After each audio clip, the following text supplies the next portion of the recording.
Good morning all of you. આજે આપણે જોઈએ ચેપ્ટર 18 ડેઝર અને પરિવહન, અંગ્રેજીમાં બોડી ફ્લુઇડ અને સર્ક્યુલેશન.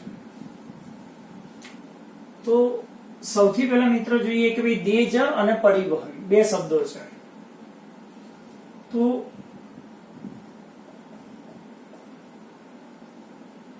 આપણા શરીરમાં, પ્રાણીઓના શરીરમાં રહેલા જે કોષો છે, તો કોષોને જૈવિક ક્રિયા કરવા માટે શાની જરૂર પડે છે? સૌથી પહેલા કોષોને જૈવિક ક્રિયા કરવા માટે શાની જરૂર પડે છે? તો આપણે જાણીએ જેવી કોષોને ક્વેશ્ચન છે જૈવિક ક્રિયા કરવા માટે શાની જરૂર પડે, તો આન્સર આપણને બધાને ખબર છે મિત્રો કે ભાઈ કોષોને જૈવિક ક્રિયા કરવા માટે પોષક દ્રવ્યો અને ઓક્સિજનની જરૂર પડે છે. તો આ કોષોને પોષક દ્રવ્ય અને ઓક્સિજન ક્યાંથી પ્રાપ્ત થતા હશે? તો આપણે શીખી ગયા ચેપ્ટર 16 ની અંદર પાચન તંત્ર. પાચન તંત્રમાં શીખી ગયા કે ભાઈ આ નાનું આંતરડું છે, આપણે દર્શાવીએ કે ભાઈ આ મોટું આંતરડું છે,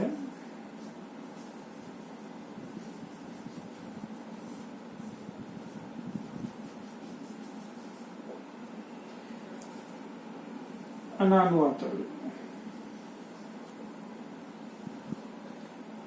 તો આપણને ખબર છે ભાઈ ખોરાક જયારે નાના આંતરડામાં આવે છે, અહીંયા ધીમે ધીમે ખોરાક અહીંયાથી ધકેલાય છે.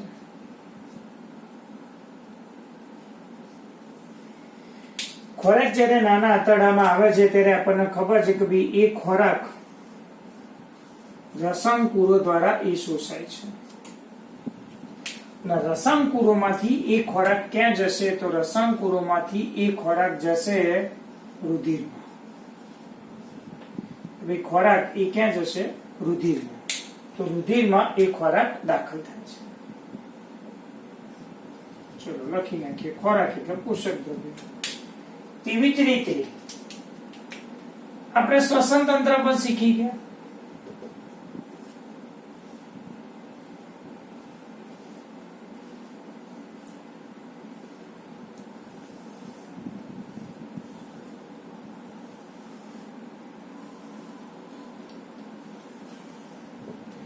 કે જ્યારે શ્વાસની ક્રિયા કરવામાં આવે છે ત્યારે આપણને ખબર છે કે ભાઈ ફેફસાની અંદર ઓક્સિજન દાખલ થાય છે. વાયુકોષની અંદર જ્યારે ઓક્સિજન પ્રવેશે છે ત્યારે વાયુકોષ એ ઓક્સિજન કોને આપે છે? તો રુધિરને આપે છે. તો આ રુધિરમાં એ પાચન તંત્ર દ્વારા હંમેશા ખોરાક એટલે કે પોષક દ્રવ્યો પ્રવેશે અને શ્વસન તંત્રમાં શ્વાસની ક્રિયાથી એટલે અહીંથી શું પ્રવેશે? ઓક્સિજન. તો આ રુધિરમાંથી એ ક્યાં જશે? તો આપણે અહીંયા દર્શાવી દઈએ કે ભાઈ આ દર્શાવ્યા આપણા કોષ. તો એ રુધિરમાંથી એ પોષક દ્રવ્યો અને ઓક્સિજન એ કોષને પ્રાપ્ત થાય છે. કોષને પ્રાપ્ત થાય છે એટલે કોષ એ ચયાપચયની ક્રિયા કરે છે. કોષો ચયાપચયની ક્રિયા કરશે તો સામે શું ઉત્પન્ન થશે? તો ચયાપચયની ક્રિયા કરશે તો સામે ઉત્સર્ગ દ્રવ્ય ઉત્પન્ન થશે અને એ CO2 ઉત્પન્ન કરે છે. એ જ કોષોમાંથી જે CO2 છે એ રુધિરમાં દાખલ થાય છે. એ CO2 એ ફેફસા કે વાયુકોષમાં પ્રવેશે છે અને ઉચ્છ્વાસની પ્રક્રિયા દ્વારા શરીરની બહાર એનો નિકાલ થાય છે. તો અહીંયા પોષક દ્રવ્ય અને ઓક્સિજન એ કોષોને પહોંચાડવા માટે માધ્યમ કોણ બન્યું? તો અહીંયા માધ્યમ તરીકે આપણને જોવા મળશે રુધિર. તો જે રુધિર છે મિત્રો એ આપણા શરીરનું શું છે? એક વિશિષ્ટ પ્રવાહી છે જેને દેહજળ તરીકે દર્શાવી શકાય. એનું કાર્ય શું હતું? એનું મુખ્ય કાર્ય હતું કે પ્રાણીઓના જે આ કોષો છે એ કોષોને જરૂરી પોષક દ્રવ્યો અને ઓક્સિજનને પહોંચાડવાના. ત્યાં ચયાપચયની પ્રક્રિયા દ્વારા જે નકામ હાનિકારક ઉત્સર્ગ દ્રવ્યો હોય અને એનો જે CO2 છે એનો નિકાલ એ કોના માધ્યમથી થાય છે? તો એ રુધિરના માધ્યમથી થતું હંમેશા આપણને જોવા મળશે. તો કોષોને જૈવિક ક્રિયા કરવા માટે પોષક દ્રવ્યો અને ઓક્સિજનની જરૂર પડે છે. તો અહીંયા માધ્યમ કોણ છે? તો આપણામાં માધ્યમ હંમેશા રુધિર છે.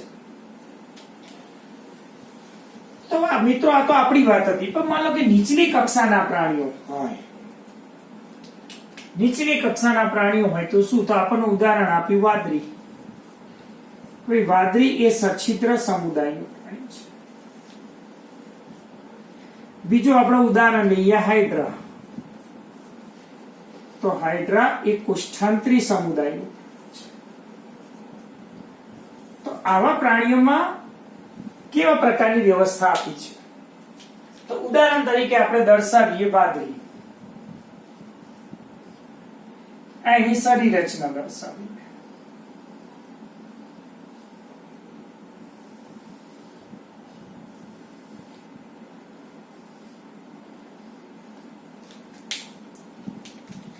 આ એના શરીરમાં આવેલું પોલાણ દર્શાવીએ. એની ટોચ ઉપર આવેલું આ પોલાણ છે અને આ બતાવી દઈએ આ ખડકો છે અને આજુબાજુમાં અહીંયા દર્શાવી દઈએ આજુબાજુમાં પાણી.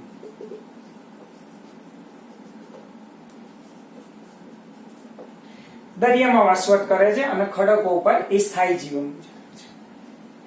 તો આ એના શરીરમાં આવેલા કોષો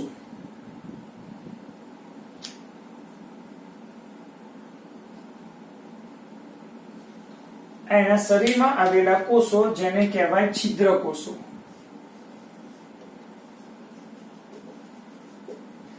એના શરીરમાં આવેલું પોલાણ એટલે શરીર ગુહા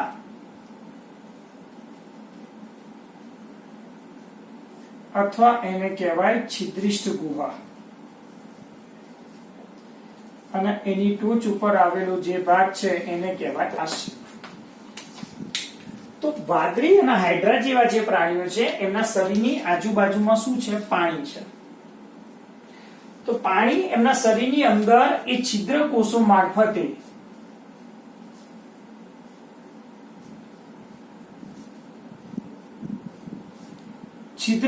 મારફતે હંમેશા પાણી દાખલ થાય છે.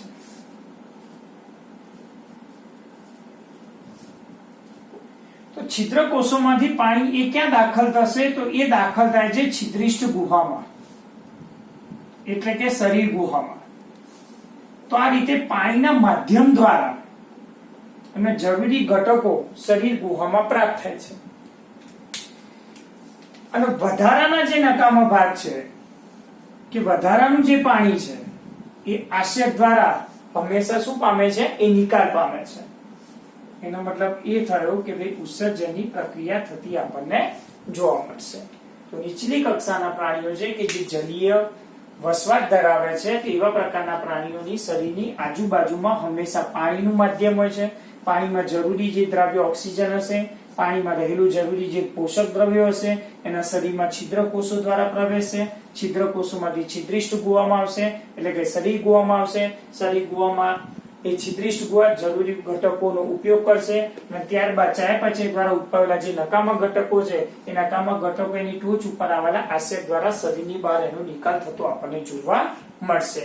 તો ઉચ્ચ કક્ષાના પ્રાણીઓમાં અહીંયા પાણી એક માધ્યમ તરીકે કાર્ય કરતું આપણને જોવા મળશે. જ્યારે મનુષ્યની અંદર વાત કરીએ કે મનુષ્યની અંદર આપણા શરીરમાં એક વિશિષ્ટ પ્રકારનું પ્રવાહી, આપણા શરીરની અંદર એક વિશિષ્ટ પ્રકારનું પ્રવાહી, અને એ પ્રવાહી વિશે આપણે શીખી ગયા કે કોણ આવ્યું? રુધિર. તો રુધિરની સાથે સાથે બીજું એક માધ્યમ છે જેને આપણે લસિકા તરીકે દર્શાવીએ છીએ. તો માટે કહી શકાય કે માનવ શરીરમાં બે ઘટકોનું પરિવહન થાય છે. અહીંયા હું લખું મિત્રો કે માનવ શરીરમાં બે ઘટકોનું પરિવહન થાય છે. માનવ શરીરમાં બે ઘટકોનું પરિવહન થાય છે. એમાં એક રુધિર છે અને બીજો એક ભાગ છે કયો? લસિકા. તો હવે આપણે બે ઘટકોમાંથી એક ઘટક રુધિર વિશે આપણે આગળ અભ્યાસ કરીએ.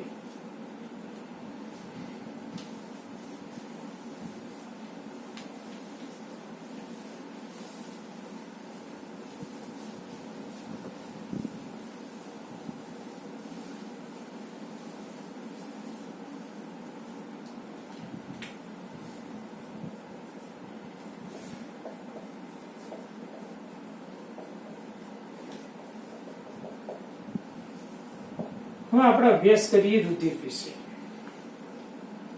તો સૌથી પહેલો મિત્ર આપણે જોઈએ કે ભાઈ રુધિરનો જો આપણે અભ્યાસ કરવો હોય તો રુધિરનો જે અભ્યાસ છે તો રુધિરના અભ્યાસને હિમેટોલોજી કહે છે. ગુજરાતીમાં કહીએ તો રક્ત વિજ્ઞાન કહે છે. રુધિરના અભ્યાસને હિમેટોલોજી કહે છે, એટલે કે રક્ત વિજ્ઞાન. દર્શાવીએ કે ભાઈ રુધિર બનવાની જે પ્રક્રિયા છે, રુધિર બનવાની જે પ્રક્રિયા છે એ રુધિર બનવાની પ્રક્રિયાને હિમોપોએસિસ તરીકે તેને દર્શાવી શકાય.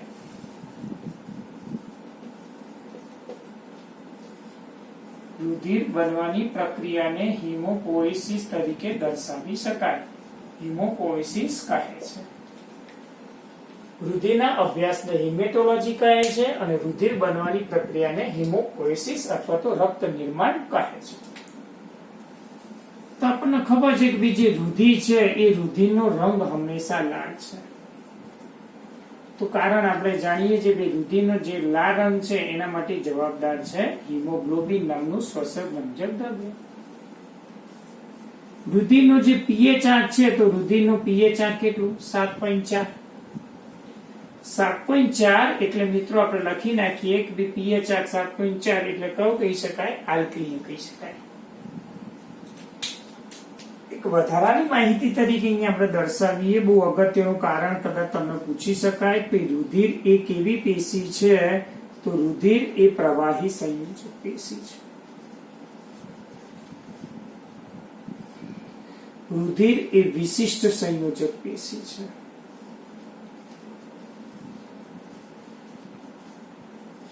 અને રુધિર એ કૂટ સંયોજક પેશી છે.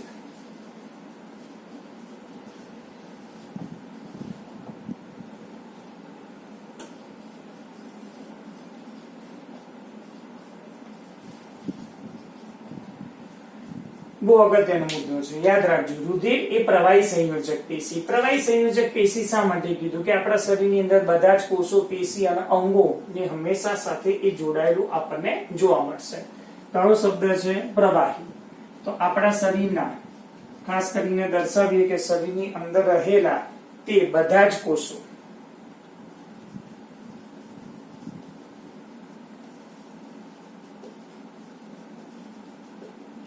એ શરીરના જે છે એ બધા જ કોષો, પેશી અને અંગોને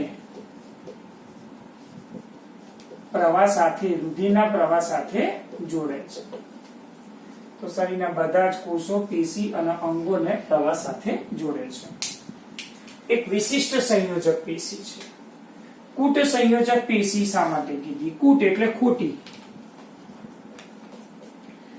ખોટી એટલા માટે કીધી કે ભાઈ રુધિરની અંદર જે રુધિર કોષો છે એ રુધિર કોષો વિભાજન ક્ષમતાનો ગુણધર્મ ધરાવતા નથી.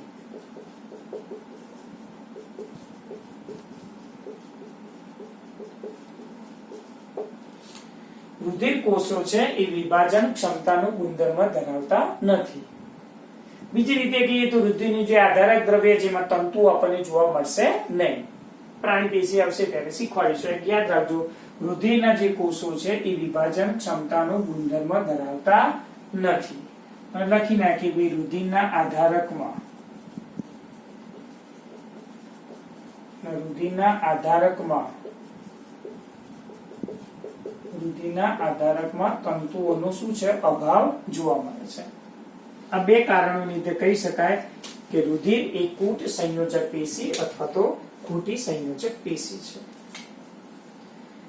દર્શાવી શકાય કે વ્યક્તિનું જે વજન છે તો વ્યક્તિના વજનના 8%, કોઈ બુકમાં 7 થી 8 પર લખ્યું હોય, વ્યક્તિના વજનના 8% હંમેશા શું આવેલું હોય? રુધિર. કોઈ બુકમાં 7 થી 8 પર લખેલું હોઈ શકે. 8% જેટલું વ્યક્તિનું વજનના 8% જેટલું હંમેશા રુધિર હોય. વ્યક્તિના વજનના 8% જેટલું રુધિર હોય છે. બીજું દર્શાવીએ તો જે પુખ્ત પુરુષ છે પુખ્ત પુરુષની અંદર 5 થી 6 લીટર અને પુખ્ત સ્ત્રીમાં 4 થી 5 લીટર. પુખ્ત પુરુષમાં 5 થી 6 લીટર અને પુખ્ત સ્ત્રીમાં 4 થી 5 લીટર રુધિરનો સમાવેશ થતો આપણને જોવા મળશે. તો રુધિર વિશેની આપણે માહિતી મેળવી. રુધિરના અભ્યાસને શું કહેવાય? તો હિમેટોલોજી. રુધિર બનવાની પ્રક્રિયાને શું કહેવાય? તો હિમોપોએસિસ. રુધિરનો રંગ હંમેશા લાલ. હિમોગ્લોબિન, pH 7.4, આલ્કલીય પ્રવાહી. એક કારણ આપણે શીખ્યા કે રુધિર કેવી પેશી છે? તો પ્રવાહી સંયોજક પેશી. શા માટે કીધું? કારણ કે શરીરના બધા જ કોષો પેશી અને અંગો સાથે હંમેશા પ્રવાહ સાથે હંમેશા જોડાયેલા છે. કૂટ સંયોજક પેશી ખોટી શા માટે કહી? કારણ કે રુધિરના કોષો વિભાજન ક્ષમતાનો ગુણધર્મ ધરાવતા નથી. રુધિરના આધારકમાં તંતુઓનો હંમેશા શું છે? અભાવ. આપણું જે વજન છે તો વજનના કુલ 8% જેટલું આપણા શરીરમાં લોહી હોય. પુખ્ત પુરુષમાં 5 થી 6% અને પુખ્ત સ્ત્રીની અંદર 4 થી 5 લીટર હંમેશા એ રુધિરનો સમાવેશ થતો આપણને જોવા મળશે. 5 થી 6 લીટર એ રુધિર આપણને જોવા મળશે. તો ત્યાર પછી આપણે મિત્રો જોઈએ કે ભાઈ રુધિરનું બંધારણ કેવા પ્રકાર.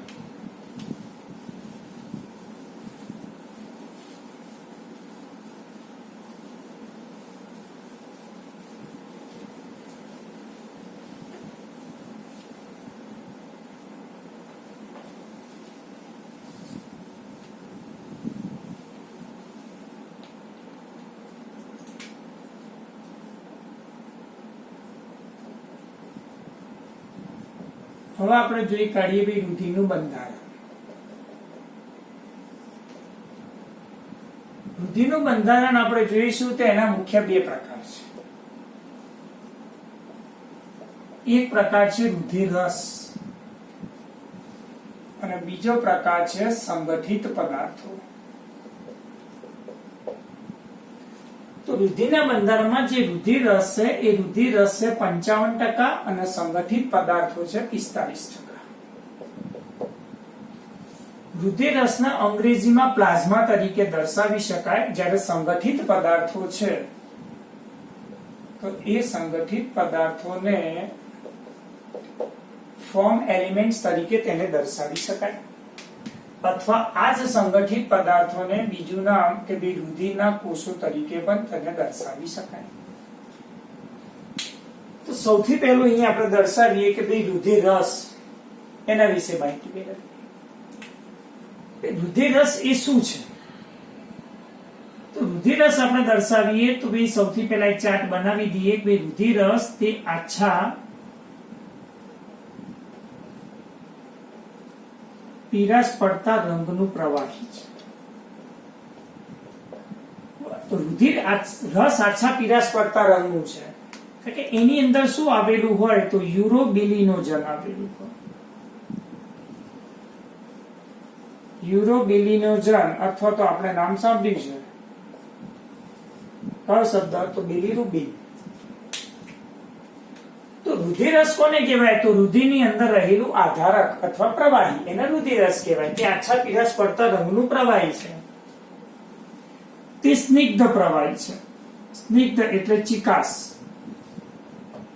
તે આછા પીરાશ પડતા રંગનું સ્નિગ્ધ એટલે કે ચિકાસ અને આલ્કલીય પ્રવાહી છે. આલ્કલી એટલા માટે કીધું કે ભાઈ રુધિર રસનો pH કેટલો? 7.4. તો રુધિરનો પણ કેટલો? 7.4.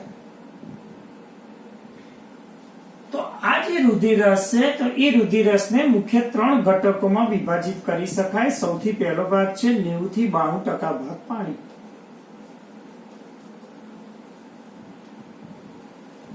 બીજું દર્શાવીએ એની અંદર 6 થી 8% એ પ્રોટીન એટલે કે નત્રલ પદાર્થોનો સમાવેશ થાય છે. યાદ રાખજો, અગત્યનો શબ્દ. તો અહીંયા પ્રોટીન, નત્રલ પદાર્થો. તો નત્રલ પદાર્થો અહીંયા કયા? તો અહીંયા નત્રલ પદાર્થોમાં દર્શાવીએ કે ભાઈ સૌથી પહેલું આપણે દર્શાવીએ તો આલ્બ્યુમિન.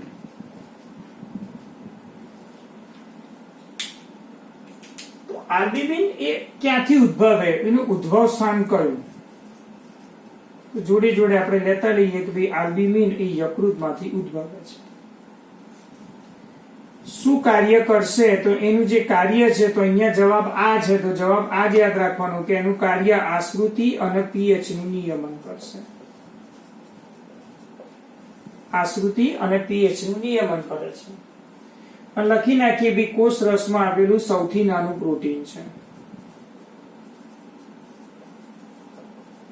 કોષ રસમાં આવેલું સૌથી નાનું પ્રોટીન છે. ચલો બીજું આપણે દર્શાવી દઈએ ગ્લોબ્યુલિન.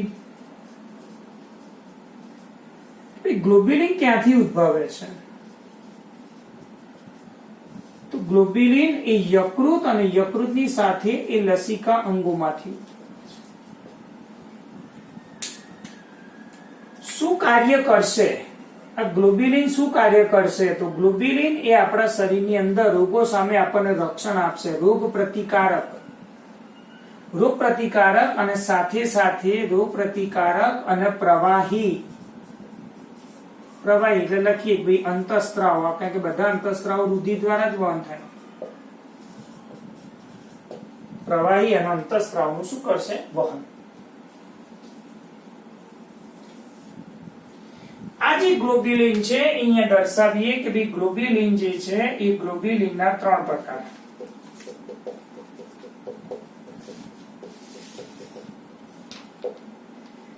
એક આપણે દર્શાવી દઈએ આલ્ફા ગ્લોબ્યુલિન, બીજું આપણે દર્શાવી દઈએ કે ભાઈ બીટા ગ્લોબ્યુલિન, ત્રીજું આપણે દર્શાવી દઈએ ગામા ગ્લોબ્યુલિન. આલ્ફા ગ્લોબ્યુલિન અને બીટા ગ્લોબ્યુલિન આ ક્યાંથી ઉત્પન્ન થાય તો યકૃતમાંથી ઉદ્ભવે છે. અને ગામા ગ્લોબ્યુલિન એ લસિકા અંગોમાંથી એ ઉદ્ભવ થાય છે. ક્યાંથી ઉદ્ભવે છે? આલ્ફા ગ્લોબ્યુલિન આપણા ઉદાહરણ તરીકે જોઈએ તેનું ઉદાહરણ છે સેરુલોપ્લાઝમિન. અને એની અંદર હંમેશા Cu ધરાવતું પ્રોટીન છે. Cu એટલે કોપર ધરાવતું પ્રોટીન. અને બીટા ગ્લોબ્યુલિન ની અંદર જે ઉદાહરણ તરીકે છે ટ્રાન્સફેરિન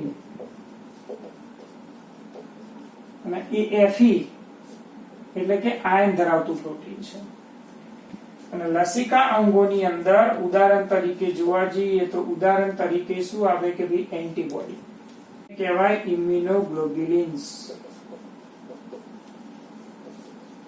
એને કહેવાય ઇમ્યુનોગ્લોબ્યુલિન, શોર્ટમાં IgS તરીકે દર્શાવી શકાય. આ ઇમ્યુનોગ્લોબ્યુલિન્સ જે છે એ ઇમ્યુનોગ્લોબ્યુલિન્સના મુખ્ય 5 પ્રકાર.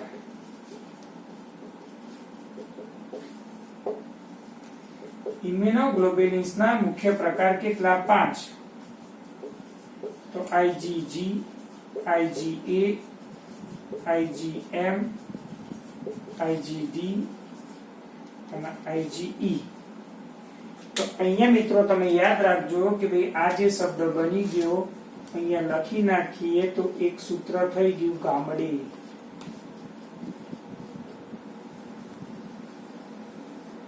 યાદ રાખજો, બહુ અગત્યનું છે. તો આ રીતે સૌથી પહેલા આપણે અહીંયા રુધિરરસ વિશે વાત કરી. ભાઈ રુધિરમાં આવેલું પ્રવાહી એટલે રુધિરરસ કહેવાય. તે આછા પીળાશ પડતા રંગનું પ્રવાહી છે. પીળાશ પડતું રુધિર તો લાલ હોય પણ આ પીળાશ પડતું કેમ? યુરોબિલિનિઝમ, બિલિરુબિન, હિમોગ્લોબિનનું વિઘટન થઈ જાય. સ્નિગ્ધ ચિકાસ્યું તાલ્કલી પ્રવાહી 90 થી 92% ભાગ પાણી. પાણી શું કાર્ય કરે તો તમે જાણો છો કે ભાઈ દ્રાવક તરીકે વર્તે. તો પાણી શું કાર્ય કરે તો દ્રાવક તરીકે કાર્ય કરે છે. ચલો દર્શાવી દીધું. 6 થી 8% શું છે? પ્રોટીન. 3 મુખ્ય પ્રોટીન આલ્બ્યુમિન, ગ્લોબ્યુલિન અને ત્રીજા પ્રકારનું આપણે પ્રોટીન દર્શાવી દઈએ તો ફાઇબ્રિન. આ ત્રીજું પ્રોટીન. તો આ ફાઇબ્રિનોજન એ શું કરશે તો ફાઇબ્રિનોજન એનું ઉદ્ભવ સ્થાન કયું? તો ફાઇબ્રિનોજનનું ઉદ્ભવ સ્થાન યકૃત. શું કાર્ય કરશે તો આ તો આપણે શીખી ગયા મિત્રો અગાઉના ધોરણમાં કે ભાઈ રુધિર ગંઠાઈ જવાની ક્રિયામાં મદદ કરશે.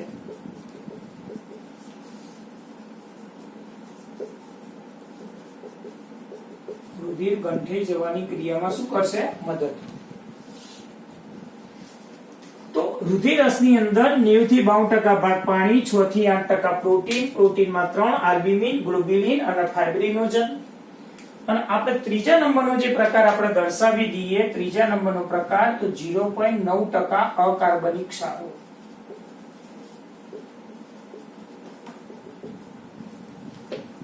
પહેલો ભાગ પાણી, બીજો ભાગ પ્રોટીન અને ત્રીજો ભાગ છે અકાર્બનિક ક્ષારો. અકાર્બનિક ક્ષારોમાં ધન અને ઋણ આયન હોય. Na હોય, K+ હોય, Cl- હોય, Mg+2 આપણે દર્શાવી દેખીએ, HCO3- દર્શાવી દેખીએ, PO4- 3 લખી નાખીએ. તો આ એક મિત્રો હતું રુધિરરસ, જેનું રુધિરમાં પ્રમાણ છે 55%. અને રુધિરરસની અંદર હંમેશા 3 ભાગો છે. એક ભાગ પાણી છે, બીજું 90 થી 92% ભાગ પાણી, 6 થી 8% પ્રોટીન અને 0.9% અકાર્બનિક ક્ષારો. અને પ્રોટીનની અંદર 3 પ્રોટીન, આલ્બ્યુમિન, ગ્લોબ્યુલિન. ગ્લોબ્યુલિનના પાછા 3 પ્રકાર આપણે જોયા, આલ્ફા, બીટા અને ગામા. ઉદાહરણ યાદ રાખજો નીટ માટે: સેલ્યુલોપ્લાઝમિન, ટ્રાન્સફેરિન અને એન્ટીબોડી. એન્ટીબોડી એટલે ઇમ્યુનોગ્લોબ્યુલિન્સ, એના 5 પ્રકાર સૂત્ર દર્શાવી દીધું ગામડે. અને ફાઇબ્રિનોજન રુધિર ગંઠાઈ જવાની ક્રિયામાં મદદરૂપ તરીકે આપણને જોવા મળશે. તો આ એક હતું રુધિરનું બંધારણમાં આપણે કયું શીખ્યા? રુધિરરસ. હવે આપણે શીખીએ સંગઠિત પદાર્થ. હવે આપણે આવીશું સંગઠિત પદાર્થો.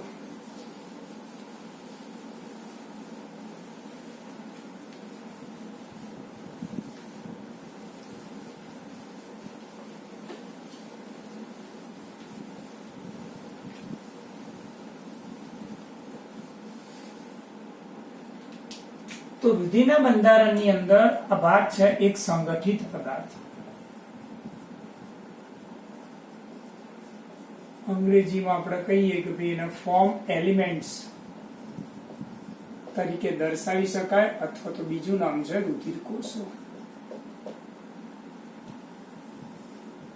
તો સંગઠિત પદાર્થોમાં તમે 3 શીખી ગયા મિત્રો અગાઉના ધોરણમાં. કે સૌથી પહેલું છે એક રક્તકણ, બીજું છે શ્વેતકણ, પણ અહીંયા યાદ રાખજો ત્રાકકણ નહીં આવે મનુષ્યમાં. ખાસ યાદ રાખજો મિત્રો, ત્રાકકણ નહીં, પણ શું આવશે? રુધિર કણિકાઓ.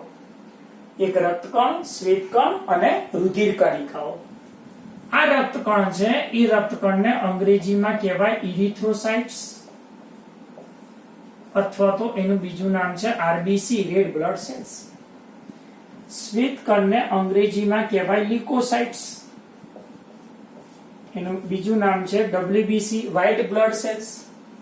અને રુધિર કણિકાઓ છે, તો રુધિર કણિકાઓને અંગ્રેજીમાં કહેવાય થ્રોમ્બોસાઇટ્સ, અથવા તો આપણે એને પ્લેટલેટ્સ તરીકે પણ તેને દર્શાવી શકાય. તો સંગઠિત પદાર્થો અહીંયા મુખ્ય આપણે 3 દર્શાવ્યા. સૌથી પહેલું આપણે શરૂઆત કરીએ છીએ રક્તકણ, આરબીસી અથવા તો ઇરિથ્રોસાઇટ.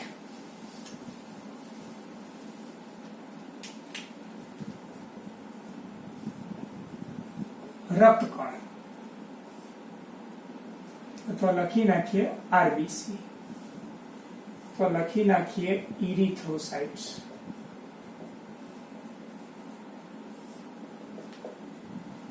સૌથી પહેલું મિત્રો યાદ રાખીએ કે રક્તકણનું ઉદ્ભવ સ્થાન કયું? તો રક્તકણનું જે ઉદ્ભવ સ્થાન છે, તો રક્તકણો એ લાલ અસ્થિ મજ્જામાંથી ઉદ્ભવે છે.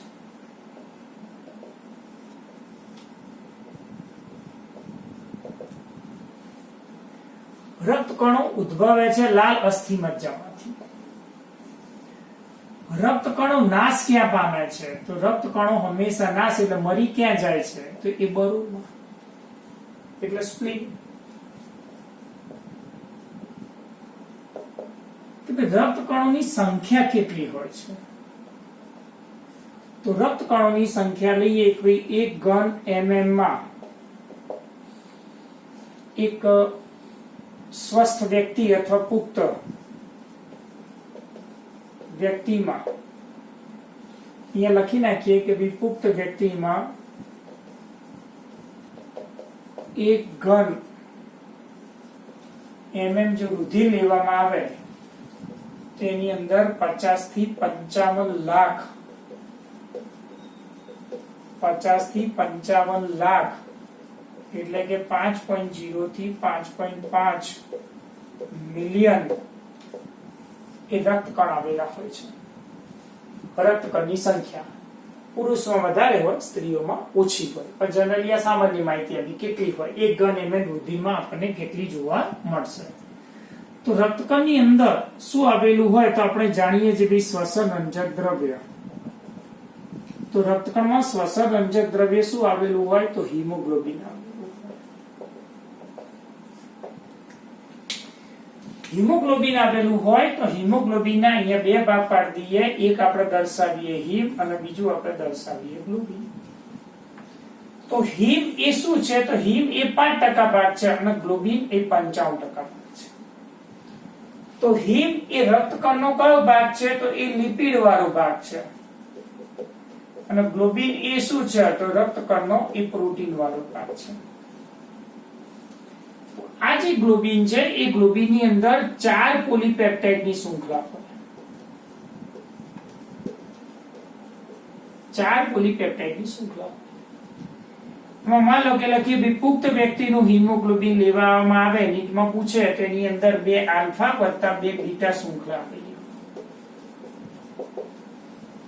પણ જો ભ્રૂણ અવસ્થામાં હોય એની અંદર જે હિમોગ્લોબિન હોય, બાળકનો જન્મ નથી થયો, ભ્રૂણ અવસ્થા, તો એની અંદર 2 આલ્ફા વત્તા 2 ગેમા શૃંખલા આપેલી. બરાબર, નીટ માટે ખાસ યાદ રાખજો 4 પોલીપેપ્ટાઇડ ની શૃંખલા. તો રક્તકણની વાત કરીએ ભાઈ, રક્તકણમાં કોષ કેન્દ્રનો અભાવ હોય. અહીંયા સ્પષ્ટતા કરીએ ભાઈ, માનવ સહિત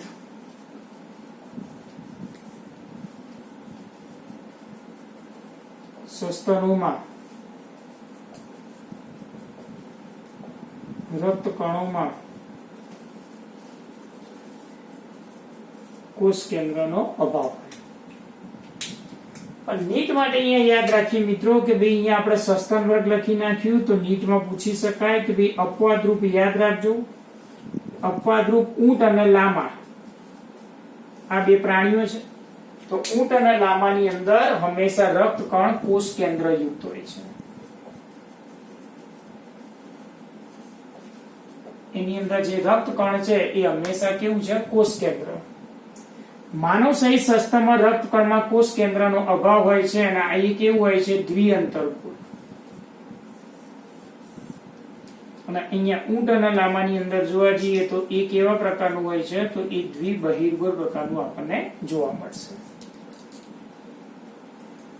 તો રક્તકણની અંદર જોવા જઈએ તો રક્તકણની અંદર એક વિશિષ્ટ પ્રકારનો ઉત્સેચક આવેલો હોય જે આપણે શીખી ગયા O2 અને CO2 ના વહનમાં અગાઉના ચેપ્ટરમાં. તમે નામ જાણો છો કાર્બનિક એનહાઇડ્રેટ. કાર્બનિક એનહાઇડ્રેટ નામનો ઉત્સેચક એ શું કાર્ય કરશે તો ખબર છે કે શ્વસન વાયુઓનું વહન કરશે. શ્વસન વાયુઓ એટલે કે O2 અને CO2 નું એ શું કરશે વહન. ઓક્સિજન જો હિમોગ્લોબિન સાથે જોડાઈ જાય તો ઓક્સી હિમોગ્લોબિન અને ઓક્સિજન જો CO2 સાથે જોડાઈ જાય તો કાર્બોક્સી હિમોગ્લોબિન તરીકે હંમેશા તેને દર્શાવવામાં આવે છે. રક્તકણનું જે આયુષ્ય છે તો રક્તકણનું આયુષ્ય કેટલું હોય તો 120 દિવસ હોય. 120 દિવસ થઈ જાય પછી રક્તકણો ક્યાં જતા હશે તો રક્તકણો પછી એ જાય બરોળમાં. અને બરોળમાં જશે તો ત્યાર પછી એ રક્તકણો હંમેશા શું છે એ નાશ પામતા આપણને જોવા મળશે. એક વધારાની માહિતી તમને નીટ માટે કહી દઉં તો ખાસ યાદ રાખજો કે ભાઈ early embryo stage, early embryo stage એટલે કે શરૂઆતની ભ્રૂણ અવસ્થા. તો ભ્રૂણ અવસ્થામાં રક્તકણો ક્યાંથી બનતા હશે આપણને કોઈ પ્રશ્ન પૂછે તે જર્દી કોથળી એટલે કે યોગ શેકમાંથી. યાદ રાખજો શરૂઆતની ભ્રૂણ અવસ્થા. કોઈ સ્ત્રી પ્રેગ્નેન્ટ થઈને ખાસ કરીને 9 મહિનાનો સમયગાળો હોય તો પહેલા બીજા મહિને જે ગર્ભ હોય તે શરૂઆતની અવસ્થા. તો લેટ એમ્બ્રિયો સ્ટેજ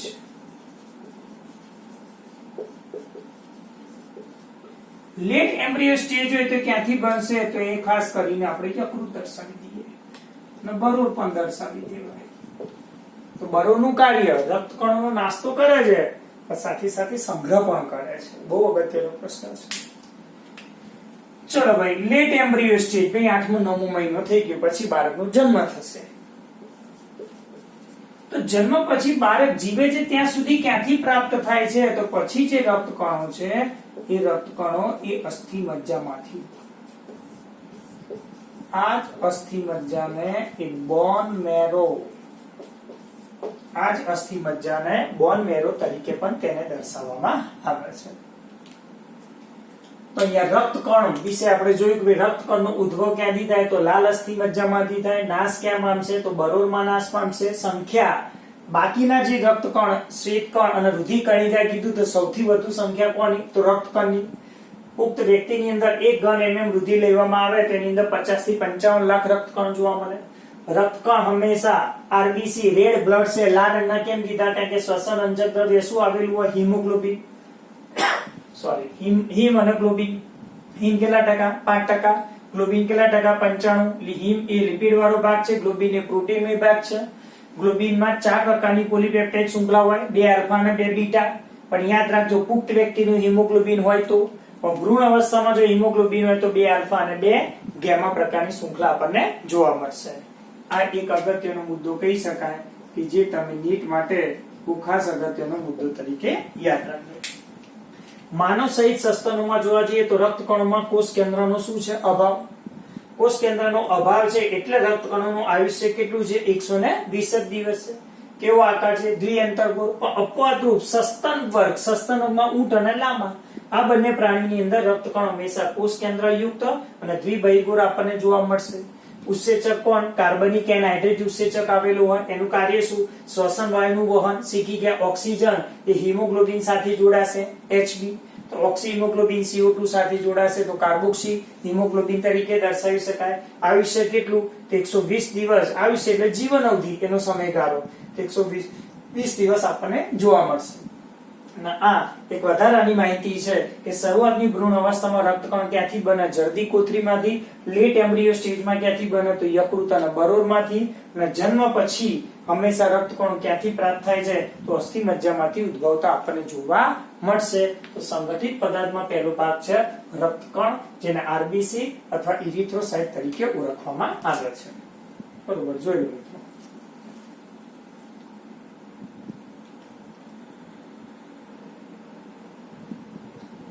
રક્તકણ શીખી ગયા પછી મિત્રો હવે આપણે શીખીએ બીજું સંગઠિત પદાર્થમાં શ્વેતકણ, જેને લ્યુકોસાઇટ અથવા WBC તરીકે દર્શાવી શકાય.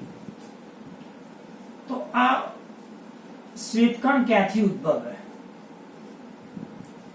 તો શ્વેતકણ એ આપણા લાલ અસ્થિ મજ્જા, એ બરોળ, યકૃત ના ખાસ કરીને જે લસિકા અંગો છે અથવા લસિકા ગાંઠ છે એમાંથી હંમેશા ઉદ્ભવતા આપણને જોવા મળશે. શ્વેતકણનો જો આકાર જોવા જઈએ તો શ્વેતકણનો આકાર કેવો હોય? તો શ્વેતકણનો આકાર એ અનિયમિત અમીબા જેવા આકારના છે. એ અનિયમિત અમીબા જેવા આકારના આપણને જોવા મળશે. એ શ્વેતકણની સંખ્યા કેટલી? તો રક્તકણની સાપેક્ષમાં ખૂબ જ ઓછી હોય. તો જોવા જઈએ તો 1 ઘન mm રુધિરમાં 1 ઘન mm રુધિરમાં 6 થી 8,000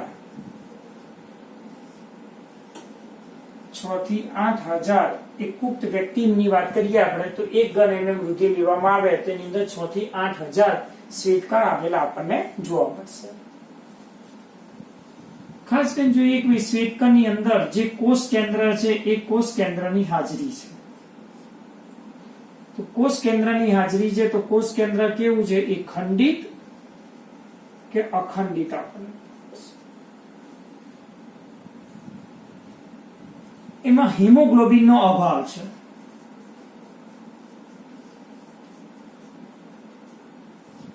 હિમોગ્લોબિનની ગેરહાજરી છે. હિમોગ્લોબિનની ગેરહાજરી છે માટે આવા પ્રકારના જે કણ છે એ રંગવિહીન એટલે કે આપણે શું કીધા WBC વ્હાઇટ બ્લડ સેલ્સ તરીકે તેને દર્શાવી શકાય. જે શ્વેત કણો છે આપણા શરીરને જ્યારે કોઈ ચેપ લાગે ત્યારે આપણા શરીરમાં બેક્ટેરિયા જ્યાં પ્રવેશે તો તરત જ એ જગ્યાએ શ્વેત કણો ત્યાં ઝડપથી દોડીને હંમેશા બેક્ટેરિયાનો ખોરાક તરીકે શું છે ઉપયોગ કરે છે. એટલે આપણને એક રક્ષણ તરીકે હંમેશા કાર્ય કરે છે કારણ કે એ પોતે શું છે ખૂબ જ ચપળ અને સક્રિય ગતિશીલતા ધરાવતું આપણને જોવા મળશે. હા, આયુષ્ય અલ્પજીવી છે. આપણે દર્શાવીએ કે બીજી શ્વેત કણ છે એ શ્વેત કણ એ અલ્પજીવી હોય છે.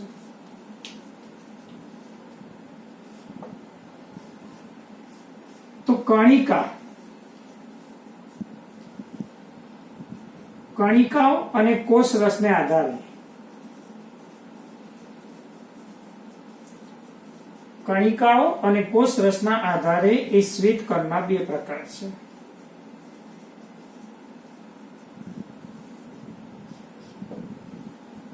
તો એ શ્વેત કણના બે પ્રકાર છે તો આપણે ચાર્ટ સ્વરૂપે બનાવી દઈએ. એક પ્રકાર છે કણિકામય શ્વેત કણ અને બીજો છે કણિકા વિહીન શ્વેત કણ.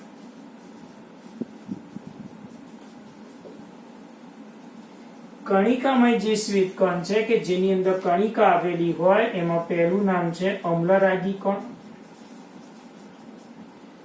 બીજું આપણે દર્શાવીએ અંગ્રેજી નામ છે બેઝોફિલ્સ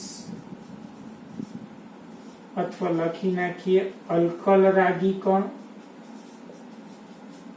અને અહીંયા ત્રીજું છે તટસ્થ કણ. કણિકા વિહીનની અંદર આપણે બે પ્રકાર દર્શાવી દઈએ. એક છે લસિકા કણ અને આપણે દર્શાવી દઈએ બીજું એક કેન્દ્રી કણ. એક કેન્દ્રી કણનું બીજું નામ છે મોનોસાઇટ્સ અને લસિકા કણનું બીજું નામ છે લિમ્ફોસાઇટ્સ.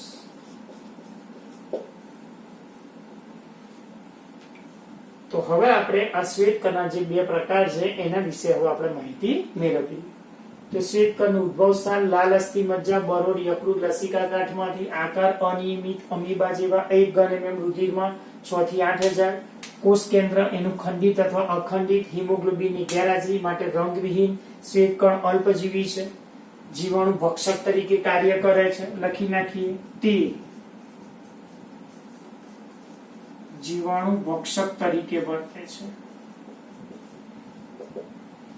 આપણા શરીરમાં ઇન્ફેક્શન થાય તો તરત જ હંમેશા જે શ્વેત કણ છે બેક્ટેરિયા સુધી પહોંચી જશે ને એને હંમેશા ખાઈ જશે ને આપણને એક રક્ષણ આપવાનું કાર્ય કરતું જોવા મળશે.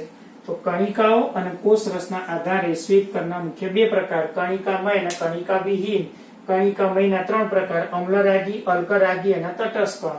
અને કણિકા વિહીનના 2 પ્રકાર એક લસિકા કણ અને એક કેન્દ્રી કણ. એક કેન્દ્રી કણનું નામ મોનોસાઇટ, લસિકા કણનું નામ લિમ્ફોસાઇટ તરીકે જોવા મળશે. અહીંયા આપણે સૌપ્રથમ જોઈએ કણિકામય શ્વેત કણ.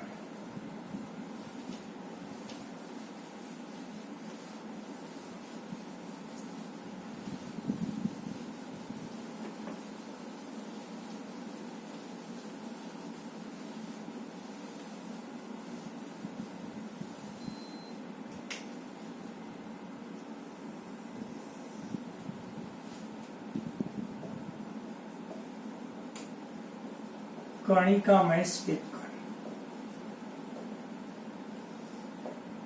કણિકામય શ્વેત કણમાં સૌથી પહેલા આપણે જોઈએ કે ભાઈ અમ્લરાગી કણ,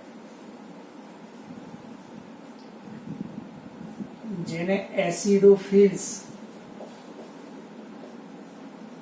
અથવા બીજું નામ ઇઓસિનોફિલ્સ તરીકે પણ તેને દર્શાવી શકાય. તો આ જે અમ્લરાગી કણ છે તો અહીંયા જો એ કણિકામય તો અહીંયા લખી નાખીએ કણિકા તો કોષ રસમાં કણિકાની હાજરી.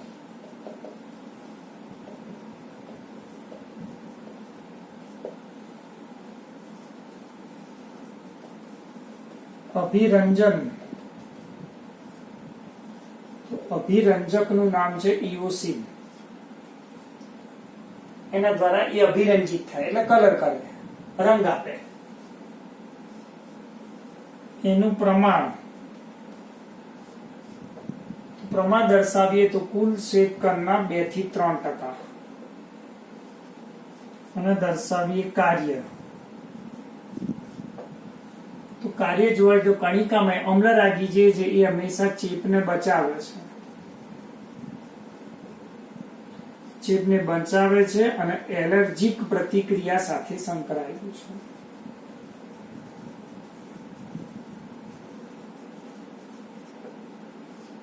એલર્જીક પ્રતિક્રિયા સાથે સંકળાયેલું છે. તો અમ્લરાગી કણ કયા પ્રકારના હશે તો આપણે દર્શાવીએ કે ભાઈ હંમેશા એ ખાસ કરીને જોવા જઈએ કે દ્વિખંડી હોય છે.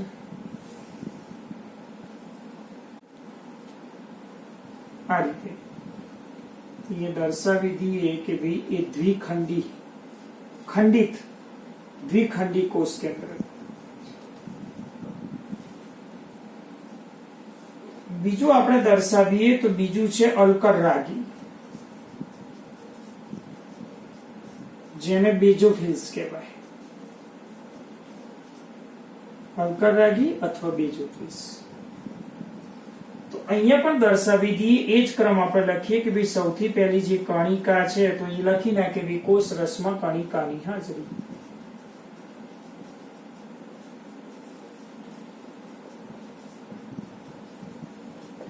બીજું લખી નાખીએ અભિરંજન અથવા અભિરંજક પણ શબ્દ વપરાય. તો અહીંયા અભિરંજન બેઝિક શબ્દ છે તો અહીંયા આવશે મિથિલિન બ્લુ, પ્રેક્ટિકલ માટે કામ લાગશે. ત્રીજું આપણે દર્શાવી દઈએ પ્રમાણ, સૌથી ઓછામાં ઓછું પ્રમાણ 0.5 થી 1%. અને અહીંયા દર્શાવી દઈએ કાર્ય, તો કાર્ય એ સોજાની પ્રતિક્રિયા સંકળાયેલી છે.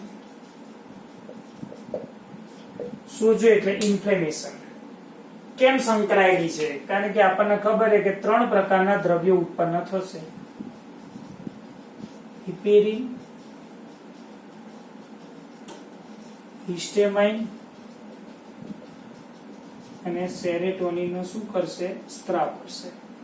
હિપેરિન, હિસ્ટેમાઇન અને સેરેટોનિન. તો આ શું કરશે કે ભાઈ આપણે દર્શાવીએ કે ભાઈ હિપેરિન એ શું કરશે? પ્રશ્ન થતો હશે. હિસ્ટેમાઇન જે આપણે અગાઉ શીખી ગયા. અને ત્રીજું દર્શાવીએ સેરેટોનિન. આને આપણે દર્શાવી દઈએ તો આ છે એન્ટીકોએગ્યુલેન્ટ દ્રવ્ય. આપણા શરીરમાં જે રુધિર જે પરિભ્રમણ થાય છે તો રુધિર જામી જતું નથી મિત્રો. અહીંયા તમને આંગળી છે તો આંગળીમાં વાગે, લોહી બહાર આવે, લોહી હવાના સંપર્કમાં આવે તો શું થાય? થોડા સમય પછી જામી જાય. તો આપણા નાકના ભૂંગરા ખુલ્લા છે, કાનની અંદર છિદ્રો ખુલ્લા છે, તો નાક અને કાનમાંથી હવા તો જાય છે, શરીરની અંદર પ્રવેશે છે, તો રુધિર જામી કેમ નથી જતું? કારણ કે એની અંદર શું આપેલું હોય? હિપેરિન આપેલું હોય. હિસ્ટામાઇન એ વાસોડાયલેશન તરીકે હંમેશા કાર્ય કરતું આપણને જોવા મળશે. શીખી ગયા વાસોડાયલેશન એટલે રુધિર વાહિનીનું વિસ્તરણ. આ રુધિર વાહિનીનું હંમેશા શું કરે છે? વિસ્તરણ કરશે. તો સેરેટોનિન શું કરશે? તો એ રુધિર વાહિનીનું સંકોચન.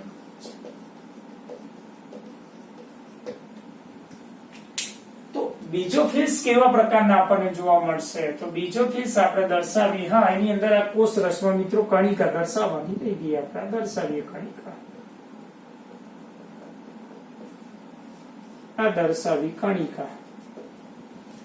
તો અહીંયા દર્શાવીએ કે ભાઈ અહીંયા દર્શાવે તો આ કેવા પ્રકારનું હોય? તો અહીંયા લગભગ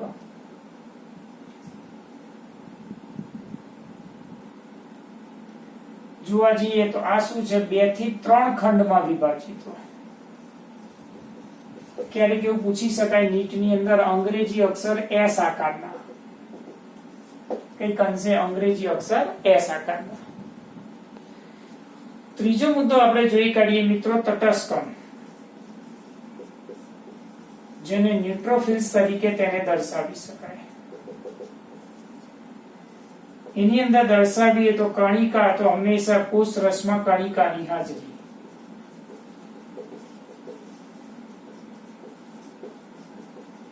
કોષ રસમાં કણિકાની હાજરી. અભિરંજન, એમાં કોઈ પણ અભિરંજક લો, એસિડિક લો કે બેઝિક, બંને અભિરંજક થી અભિરંજિત થાય છે. એસિડિક કે બેઝિક અભિરંજક થી અભિરંજિત થાય છે. શબ્દો ધ્યાન રાખજો. એનું પ્રમાણ કુલ શ્વેતકણના સૌથી વધુ પ્રમાણ 60 થી 65%.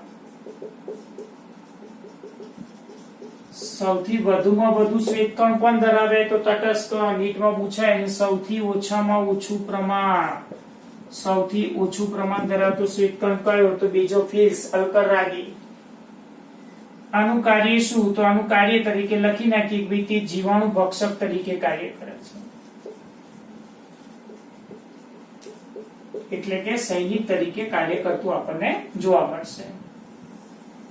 આકૃતિમાં દર્શાવીએ તો ભાઈ કેવી રીતનું આપણે દર્શાવી શકાય?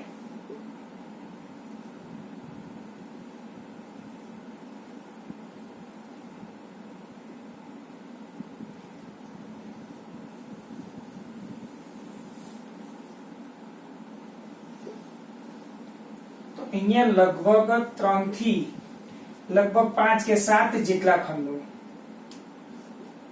3 થી 7 જેટલા ખંડ વાળા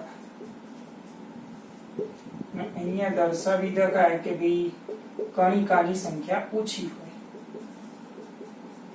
આ કણિકા છે, એના કરતા અહીંયા થોડી આપણને જોવા મળે. તો આ દર્શાવીએ કણિકા. તો કણિકામય શ્વેતકણ અહીંયા આપણે દર્શાવી 3 પ્રકાર. એક અમ્લરાગી, બીજું આપણે દર્શાવ્યું અલ્કરાગી, ત્રીજું તટસ્થ. અહીંયા એક મુદ્દો હું તમને કહી દઉં મિત્રો. અગાઉ આપણે શીખી ગયા હતા કે ભાઈ જે બેઝોફિલ્સ છે અસ્થમાની અંદર આપણે દર્શાવ્યું હતું કે અસ્થમા એ એલર્જી સાથે સંકળાયેલા છે. હવે એનસીઆરટી ની અંદર થોડું ચેન્જિંગ કર્યું એમને. તેમને એસ્થમા હવે જે અત્યાર સુધી બેઝોફિલ્સમાં ભણાવતા હતા એ હવે તમને ક્યાં આપી દીધું? અમ્લરાગી કણમાં આપી દીધું. બરાબર? એટલે એ કે ધ્યાન રાખજો, એલર્જીક પ્રતિક્રિયા સાથે સંકળાયેલ કોણ? તો હવે નીટની અંદર જો તમને પૂછાય તો નવી એનસીઆરટી બુક પ્રમાણે તમારે બેઝોફિલ્સ હવે યાદ ન રાખતા શું યાદ રાખવાનું? અમ્લરાગી કણ યાદ રાખવાનું. તો આ એક હતું કણિકામય શ્વેતકણ. તો શ્વેતકણનો પહેલો પ્રકાર. હવે આપણે જઈએ શ્વેતકણનો બીજો પ્રકાર. તો હવે આપણે શ્વેતકણનો બીજો પ્રકાર જે છે કણિકા વિહીન શ્વેતકણ.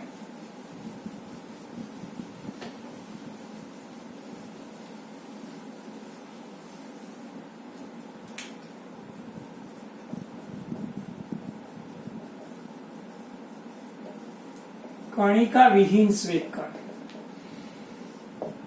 તો નામના આધારે ખ્યાલ આવી જાય કે ભાઈ એ હંમેશા કણિકા વિહીન શ્વેતકણ એ કેટલા પ્રકાર હતા? તો એના 2 પ્રકાર હતા. તો પહેલું આપણે લખીએ કે ભાઈ લસિકા કણ, અથવા આને કહેવાય લિમ્ફોસાઇટ્સ.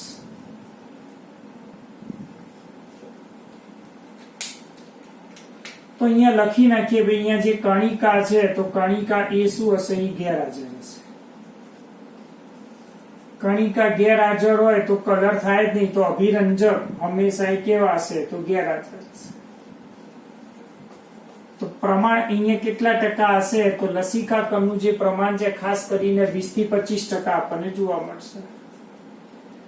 લસિકા કણનું કાર્ય શું છે? તો લસિકા કણ એ એક પ્રકારના એન્ટીબોડી ઉત્પન્ન કરે છે.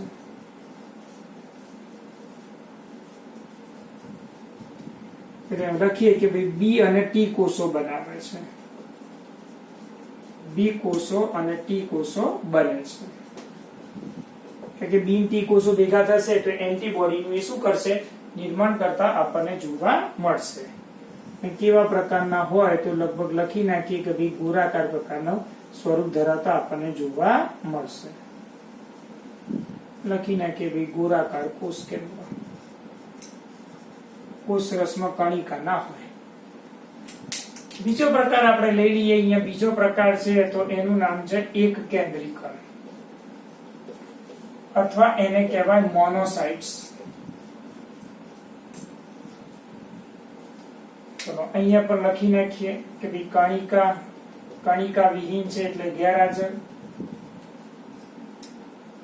અભિરંજન કણિકા નથી તો સ્વાભાવિક છે કે અભિરંજક પણ થશે નહીં. પ્રમાણ કુલ શ્વેતકણ એમ કહેવાય કે 6 થી 8% પ્રમાણ ધરાવે છે. કાર્ય સૈનિક તરીકે વર્તે છે અથવા તો જીવાણુ ભક્ષક તરીકે વર્તે છે. એનું રૂપાંતરિત સ્વરૂપ મેક્રોફેજ સ્વરૂપે પણ હંમેશા જોઈ શકાય છે.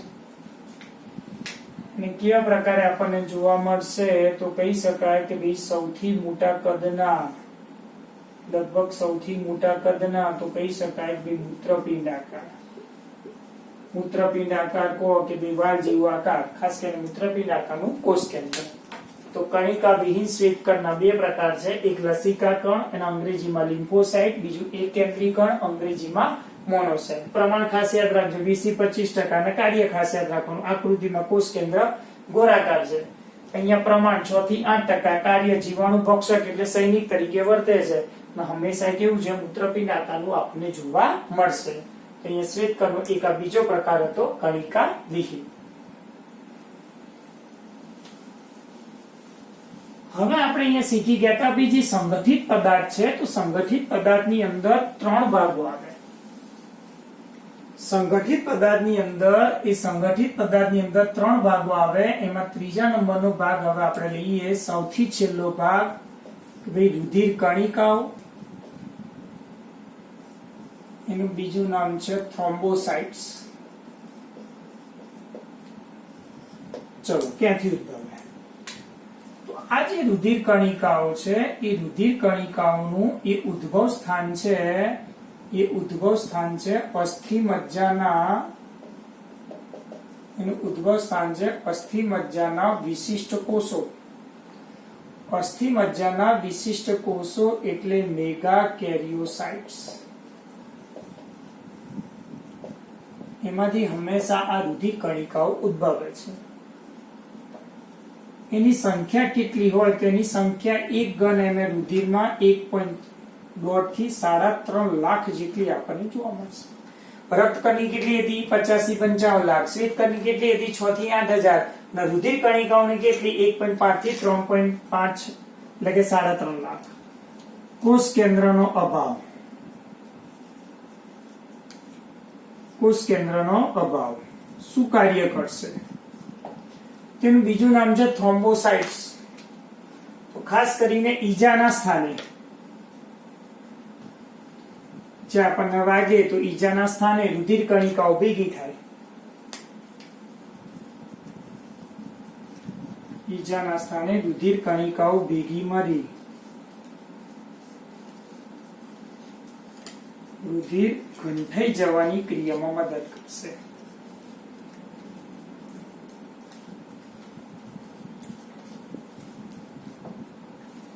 થ્રોમ્બોપ્લાસ્ટિન પણ એમાંથી એક સ્રાવ બનતો આપણને જોવા મળશે. તો એક હતું આ રુધિર કણિકાઓ જેને થ્રોમ્બોસાઇટ તરીકે દર્શાવાય. અસ્થિ મજ્જાના વિશિષ્ટ કોષો મેગા કેરિયોસાઇટ્સ. એની સંખ્યા 1.5 થી 3.5 લાખ. કોષ કેન્દ્રનો અભાવ. કાર્ય તમે શીખી ગયા કે ઈજાના સ્થાને રુધિર કણિકાઓ ભેગી થઈ જાય તો રુધિરગંઠ થઈ જાય. આપણને જ્યારે વાગે લોહી બહાર આવે ત્યારે સૌથી પહેલા આપણા શરીરમાં સૌથી પહેલું બહાર ત્યાં કોણ પહોંચી જાય? રક્તકણ શ્વેતકણ કરતા સૌથી પહેલા પહોંચી જાય ત્યાં રુધિર કણિકાઓ. રુધિર ગંઠી જવાની ક્રિયામાં મદદ કરે. તો અહીંયા આપણે રુધિરનું જે બંધારણ હતું એ બંધારણમાં આપણે 2 ભાગ પાડ્યા હતા. એક રુધિરરસ, બીજું સંગઠિત પદાર્થ. સંગઠિત પદાર્થમાં 3 ભાગ પાડ્યા, એક રક્તકણ, શ્વેતકણ અને ત્રીજો ભાગ હતો રુધિર કણિકાઓ. બરોબર? ત્રાકકણોને યાદ રાખજો, રુધિર કણિકાઓ જેને આપણે કીધું થ્રોમ્બોસાઇટ્સ.